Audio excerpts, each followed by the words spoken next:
After this video, you will never wonder again whether to use dot animation or with animation. I have prepared a simple example here to understand the difference between these two APIs and when to use either of the two. Basically, we have an orange rectangle here with a height that's dependent on a state variable. And then at the bottom of the screen, we have a button to change that height, and it just toggles between 100 points and 200 points.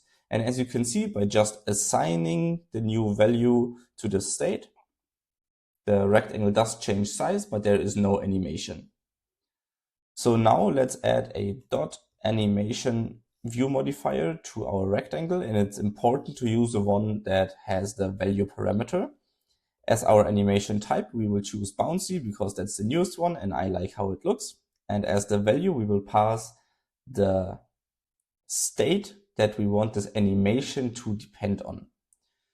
So if rectangle height changes, we want to use a bouncy animation to show that change in our rectangle view. So now if we tap the button, we can see that there is a bouncy animation because the button does indeed change the value of the rectangle height state. We could achieve the same thing by getting rid of the animation again and instead wrapping the code in our button in a with animation closure. We can also provide an animation style here, so we can also say .bouncy. Of course, you could change the duration and the repeat behavior of these animations, but that's not the topic of the video, of course. So now if we tap the button, we can see the exact same animation play. So what's the difference between these two APIs? So first thing that you should take away from this video is that you don't have to use both simultaneously. You can choose whether to use dot animation on your view dependent on a state variable, or whether you want to use with animation in the block that actually changes the value. Here's my mental model to decide which of the two APIs to use, depending on my use case. If I always want the animation to happen, every single time that the state changes, I'm going to use the dot animation view modifier.